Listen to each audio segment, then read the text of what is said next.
guys! Today I'm going to review Four Flies on Grey Velvet, a Dario Argento movie.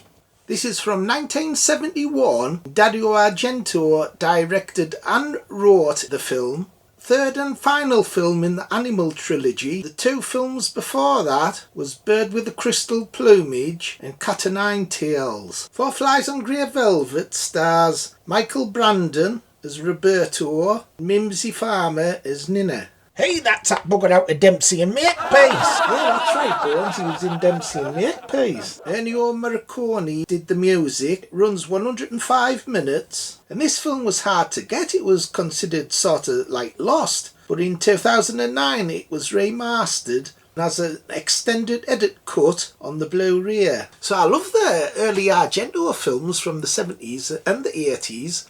And this is like the final of the Animal trilogy. None of the films are connected, it's just every title has an animal in it. So you've got bird, cat, and in this one, flies. And it was hard to get this film. I've been after a good copy for ages. I got like a bootleg one, but the picture quality was poor. But when it was on this Blu-ray in 2009, like the picture quality is perfect. And it's nice and yellow, symbolising the Giallo films. That's why I've got a yellow t-shirt on. So the film's about this guy who witnesses this fella, and he supposedly accidentally stabs him because the man pulls a knife on him. The hero of the film grabs his arm and the knife goes into the guy. And this other character up above has been photographing what's happened, and he gets blackmailed, like for murder. But the film has like twists and turns. I'll not reveal who the actual murderer is, because with these films half the fun's not knowing who it is, like the first time you watch it. Congratulations, you guessed right. Was that his fucking vaccination? Is that what I said? So I thought this film was a lot more kind of scarier and also funnier than the other previous two films in the trilogy.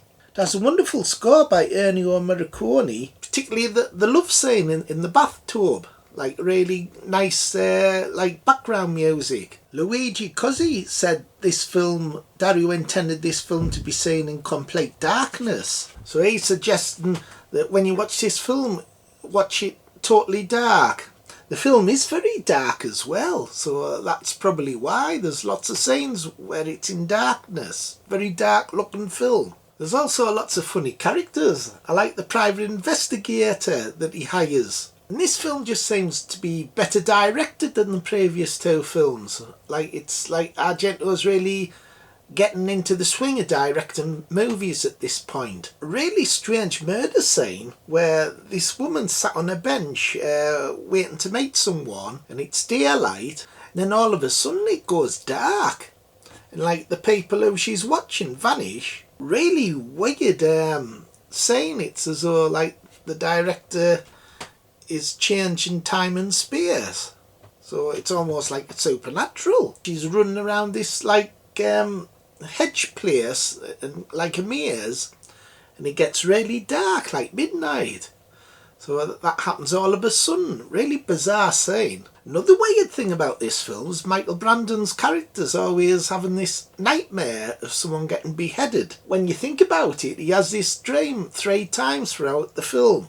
And each time the blade's getting closer to the head until the head actually comes off. It's like an execution scene. When you think about it, it's almost like he has a premonition of how the film's going to end. So it's almost as though he has like second sight, because he's dreaming this nightmare. There's no real explanation why this kind of happens towards the end of beheading. So that's really bizarre. And the reason it's called Four Flies on Grey Velvet's because there's a scene where he's in like a hospital, and they've got this girl who's been killed. They've invented this scientific method where the eyeball, the last thing that the dead person says that they can find out. And there's a scene where her eyeball's being taken out. There's all this weird bizarre apparatus, and they can find out what she's saying. Her last thing she'd seen were 4 flies on grey velvet. Argento didn't like that. He thought the scientific explanation was too fantastic, but he still left it in the film. The Blu-ray has 40 seconds of uncut footage that was like damaged, so the picture quality of the 40 seconds is inferior, but there's two versions. You don't have to watch the 40 seconds extra.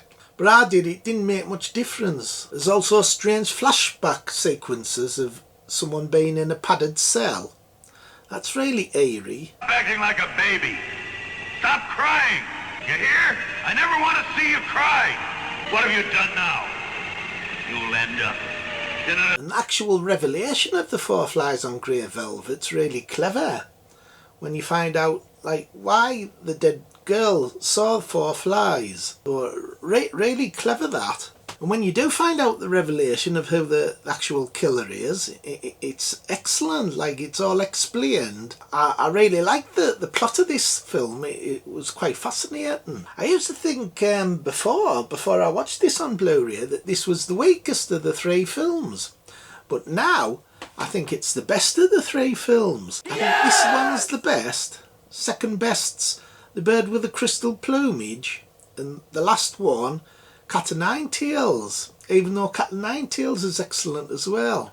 So I've reviewed all three of them films on this channel now. All the three films of the Animal trilogy I've reviewed. So I thought it was a massive improvement on the Blu-ray. And this film's got more scares and humour than the previous films. It has a horror ending, and I class this as one of his most underrated films. And I thought the two leads were excellent and brilliant score. So out of 10 I'm going to give this 10. 10 out of 10. Really massive improvement. What do you think, boys? Did you like it? I thought it was brilliant, Phil. You can't beat the 70s. Everybody bye. See you next time. Like, subscribe and share. Bye.